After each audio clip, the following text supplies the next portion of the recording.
back to Listen to the Music podcast. I am one of your hosts, Genevieve. And I'm Carl. And today, it was my dad's pick for the album. And he said he wanted to leave it as a surprise. Yes. And I picked my favorite album of all time, King Crimson's Discipline from 1981. And I can attest to that. It definitely is his favorite album of all time. It's all over our house. Well, Yeah. their house. I mean, in fact, the room we're sitting in is decked out in lots of Crimson paraphernalia. Paraphernalia. Is that the right word? I don't know. Anytime I say paraphernalia and it's not about drugs, I get nervous and I'm using it wrong. So, well, I mean, like we did with the last one, this is your album. So this is really your time to shine, to talk about the history of it. And this is the cool part. Okay, so Robert Fripp in 77 decided to re-enter into the music business after some time away from it, where he went into kind of a retreat and at Sherborne House and got things together. And he calls it The Drive to 81. And he put out a solo album in that time, but he also, during those years, worked with David Bowie and he worked with Peter Gabriel. And then he was playing on Blondie. He did some shows with Blondie where he would kind of be hidden in the background behind the stage curtain. And so then he put together a band called the League of Gentlemen, and they went on the road and they did a tour. And he might have been hoping that it was going to morph into something more, but along the way along those years he was introduced to Tony Levin and he'd met Adrian Blue. And so when 81 rolls around, he gives Adrian a call saying, I got this project I'm wanting to do. I think you'd be great as the lead singer and second guitarist with me. And then he contacts Tony Levin after numerous auditions. And Tony finally joins, because part of the story I've read in one of the Crimson books was that Fripp just figured that Tony wasn't available. He was just too busy for it. And then came the job of finding a drummer. And,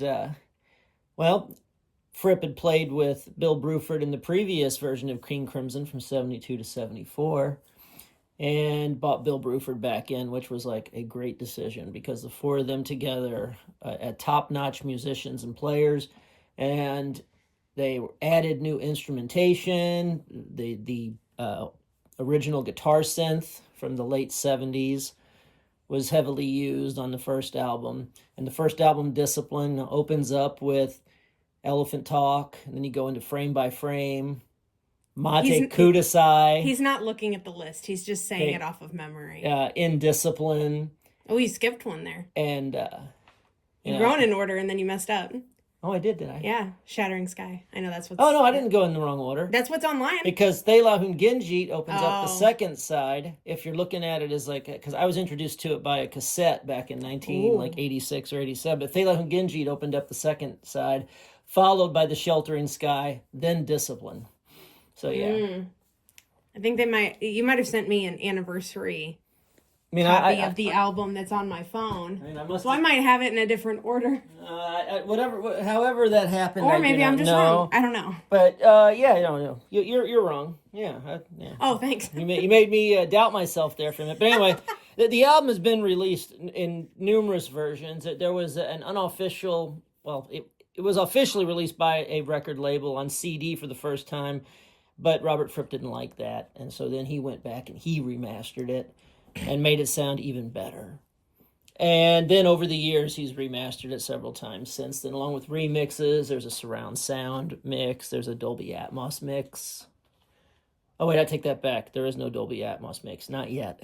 Not yet. But there's a surround sound mix. See, we're talking to a DGM Live paid member, so he knows stuff. Yeah, so the Dolby Atmos mixes so far are just of the In the Court of the Crimson King, Lark's Tongues and Aspic, Red, and then in the Wake of Poseidon and Lizard just came out. Is that all King Crimson up there? 2 weeks ago. Yeah, that's all King Crimson on that shelf. I And, oh my God. And here we're talking about one album, but the collection I have is crazy because I have multiple versions of it because I'm such a crimhead.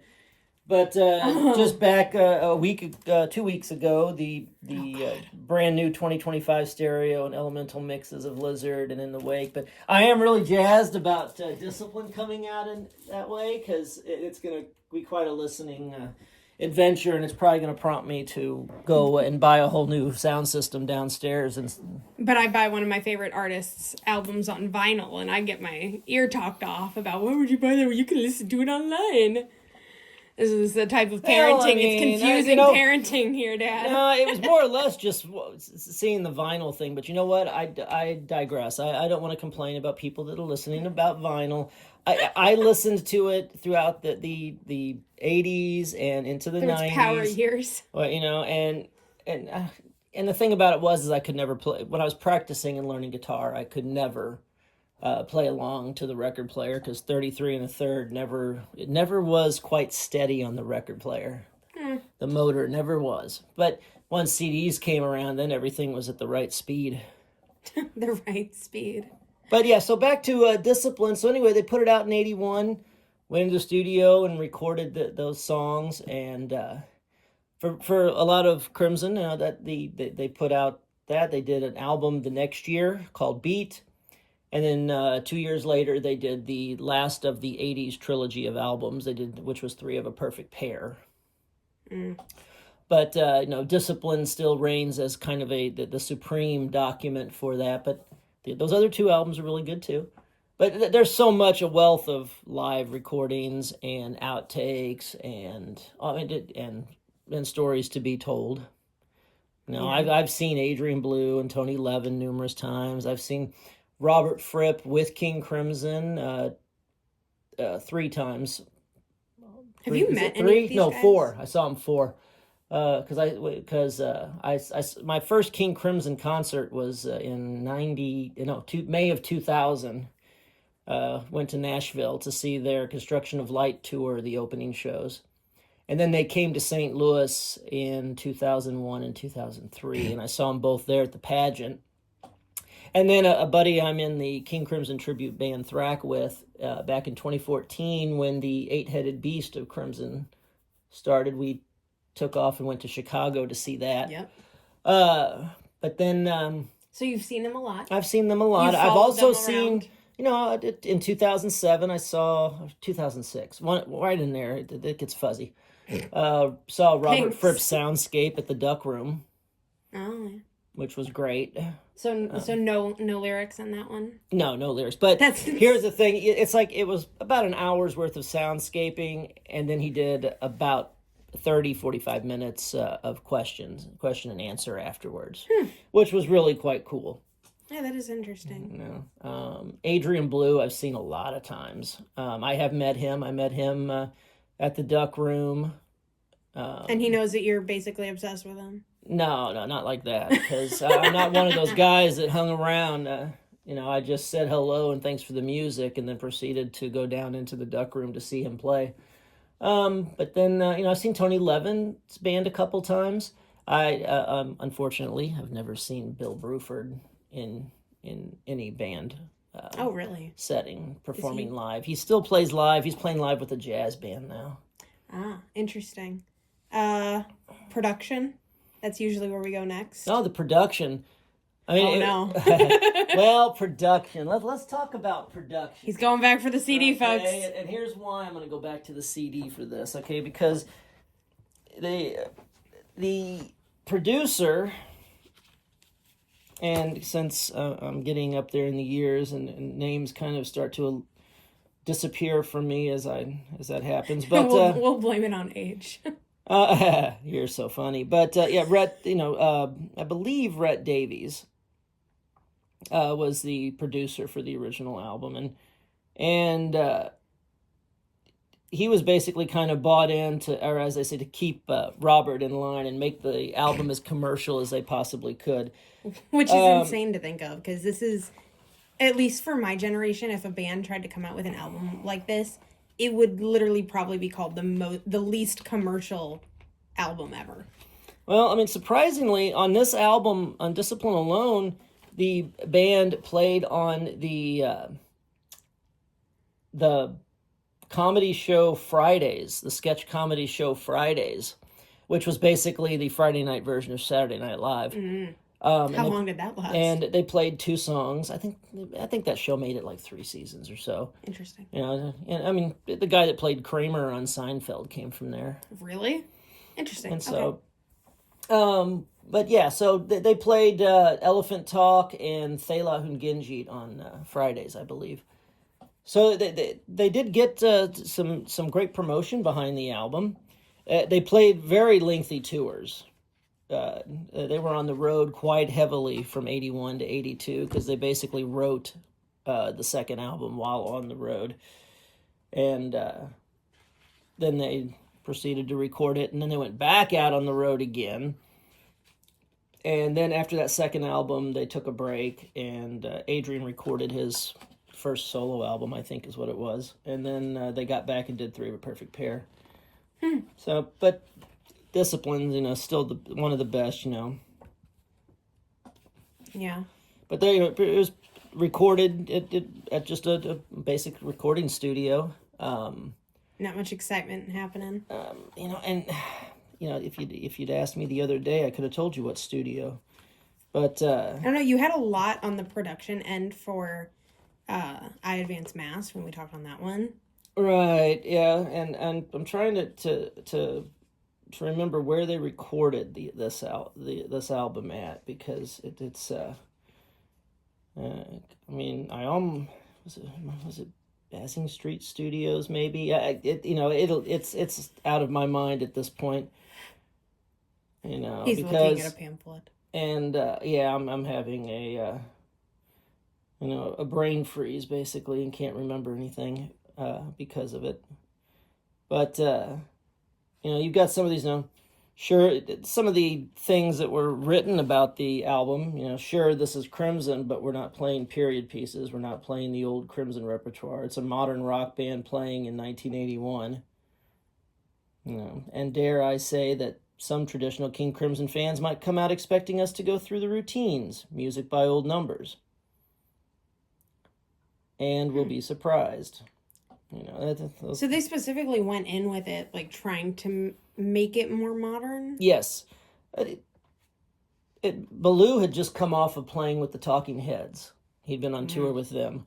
And Fripp had been immersed in the New York punk new wave scene, like I said, with Blondie and all of them. And so he was hanging out with them.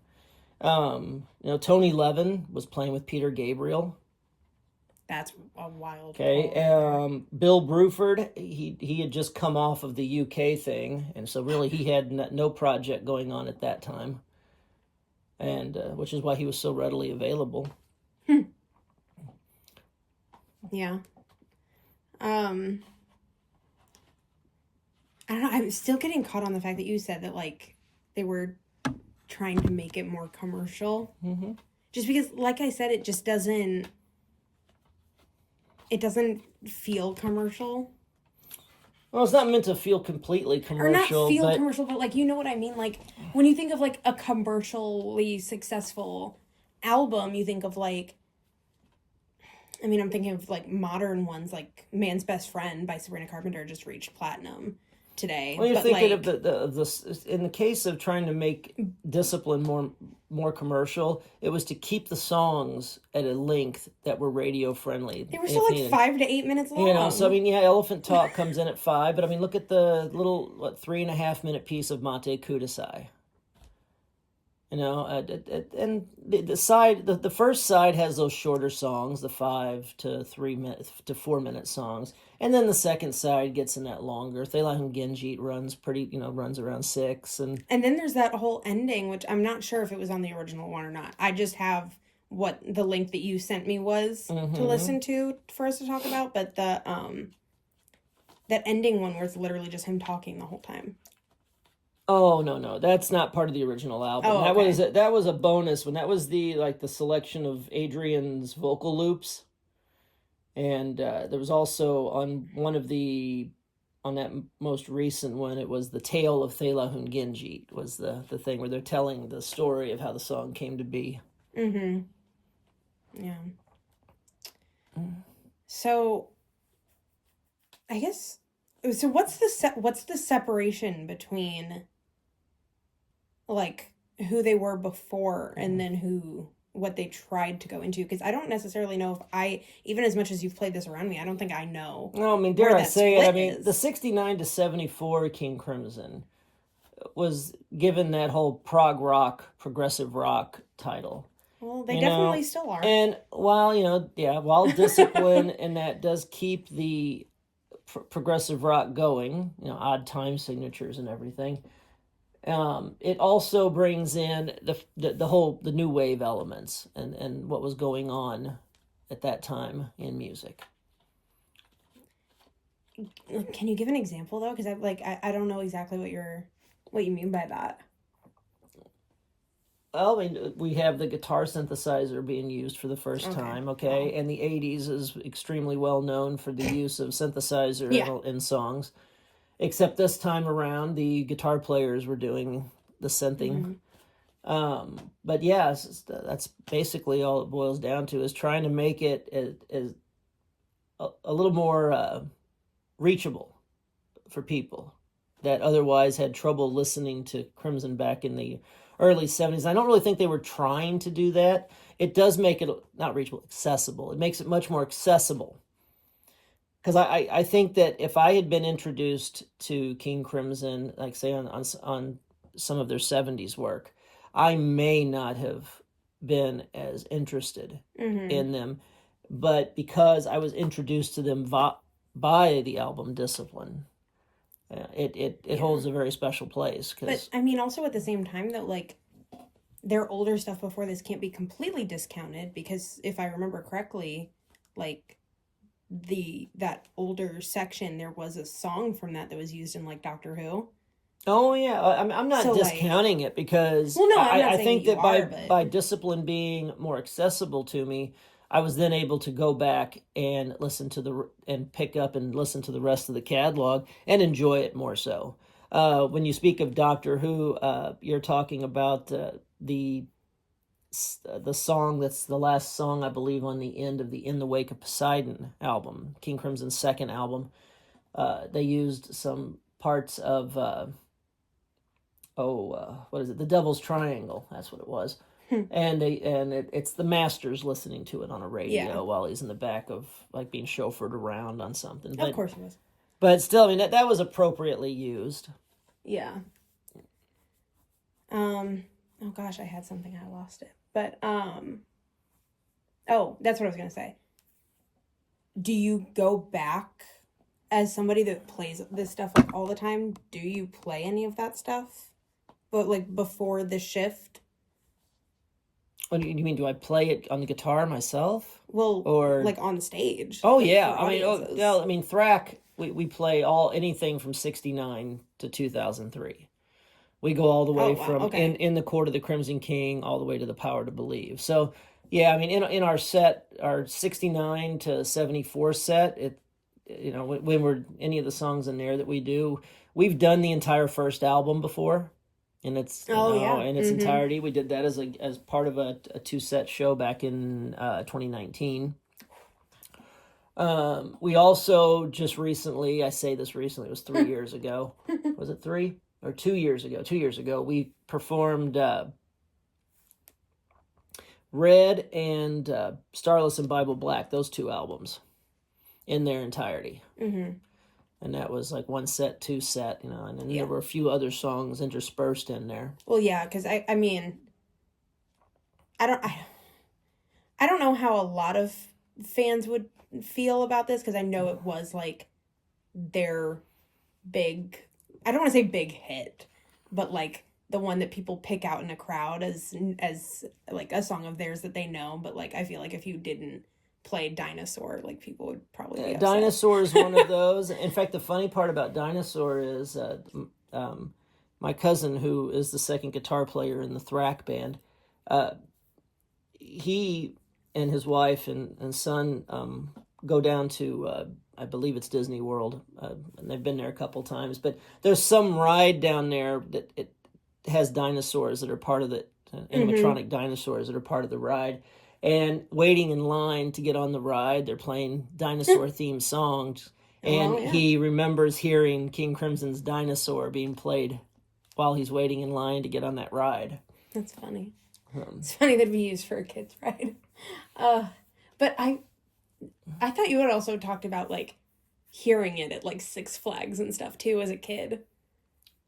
I didn't hear it at Six Flags. Or if I don't know. I feel like played, I remember you or somebody saying that. Like saying a story about that at one point, but it could have been anybody. It could have been anybody. I know that wasn't me. We haven't really gotten to talk about this much with the other ones because it's been artists and not bands. But where does the name come from? King Crimson? Yeah. Where does the name come from? Oh no. Oh my goodness. He's sinking in. He's getting ready to... Don't. Guys, he pulled out a book. He pulled out a whole... How many pages is this book? This book is massive, and I'm probably silly for pulling it up, for getting the book out. Do you have it tabbed where they say what? It's just a name that conveys power. That matches up with the songs that they had written at that time. Because you had In the Court of the Crimson King, you had Moonchild, but it had to Epitaph. But it had to come from something. I Talk to the Wind. Because you don't just come up with, even In the Court of the Crimson King. Like, you don't just come up with that.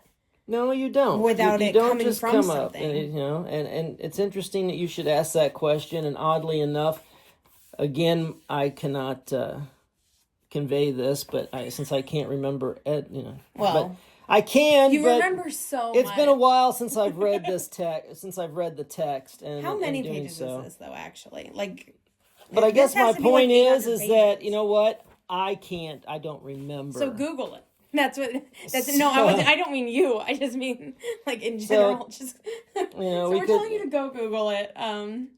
Now you're going to edit this and make it sound right so that I know what I'm saying. I don't edit these. I hope you know that. Yeah, they go straight out the way that we record them.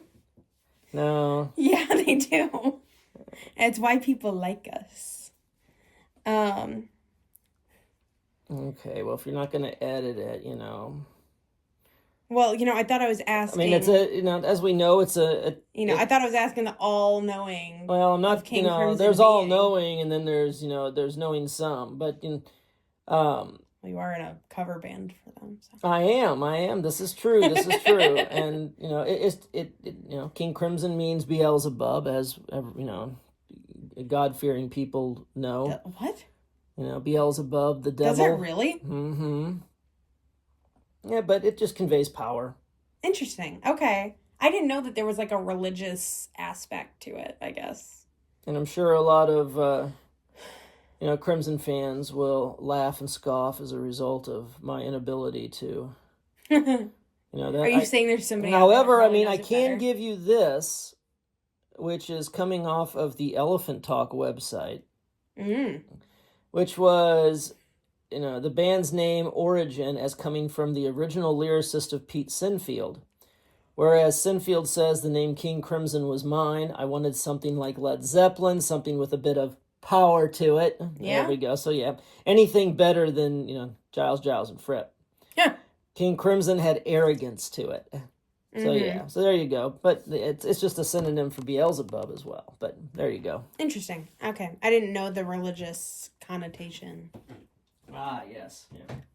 To that, So apparently, I don't know. I thought maybe they were just high on something. Apparently, I did not need to get the book down because I said it correctly. It had power. But for any of you guys that have a free Saturday, there's an 800-page book on King Crimson you can read, and that's probably calling it short, saying 800 words or 800 pages. That thing is thick. Yeah. Oh my god. But anyway, the album Discipline's great. It's a great accessible album if you're trying to get, your kid to listen to them. But, in some cases it might not work because I tried to get Genevieve to listen to it with me when she was younger and she would have none of it. So considering, okay, so we record this in my dad's studio, which used to be my bedroom. And he has all of these signs up around here of all of these albums, most of them being Beatles. But considering pretty much all of the other albums in here, or at least most of the other bands that you have up in here, I still listen to, including the ones that you used to be in. Mm-hmm. I would take that as a win, as a parental I win. accept it as a win. You know? But go out and listen. Just one went over my head a little bit. But yeah, go out and listen to Discipline. And then if you're in St. Louis and you see Thrak at the old Rock House, come out and see that as well. Do you guys have anything coming up? No gigs at the moment.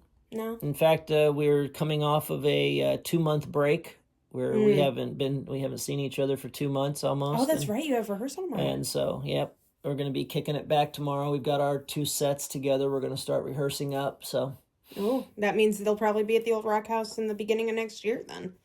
I'd probably put it closer to summer, but summer. Yeah. Oh, okay. Well, I was being a little optimistic, I guess. But yeah, what else have you been listening to lately? We're at that part of the pod. What have I been listening to lately? I mean, I'm going to get ready to listen to the 2025 mix of Surround Sound and all of Lizard and In the Wake of Poseidon. I have been turning the Beatles a lot as I've been getting back and learning, all puns intended, and learning and practicing those songs for another band project. Yeah. Occasionally, Miles Davis finds his way onto You the like to play that player. around your students. I play that in the classroom, and I also play that whenever I'm cooking the HelloFresh meals. Oh, yeah. For you and Mom. Yeah. What have I been listening to? Ooh, actually, I've been listening to this British artist. Her name is Girly. Girli. I found her just on one of my listening streaks one day, and I ended up really liking her. And she just came out with a song yesterday called Better Undressed, and it's really good. So I would highly recommend checking that out. She's great. And she's also British, like some of these guys that we were talking about today. So that's a great little connection there. But I think that's it. Unless you have anything else? I have nothing else to say. Thanks for listening to us rattle on about Discipline and even more so King Crimson. And in December, we'll see you guys again. And we'll be talking about Sabrina Gomez. Sabrina Carpenter's Christmas album, Fruitcake. 6 songs. It's going to be a super fast conversation, but it's going to be a lot of fun. So join us. We'll see you then. Place, See you later. Who should appear with 2 policemen?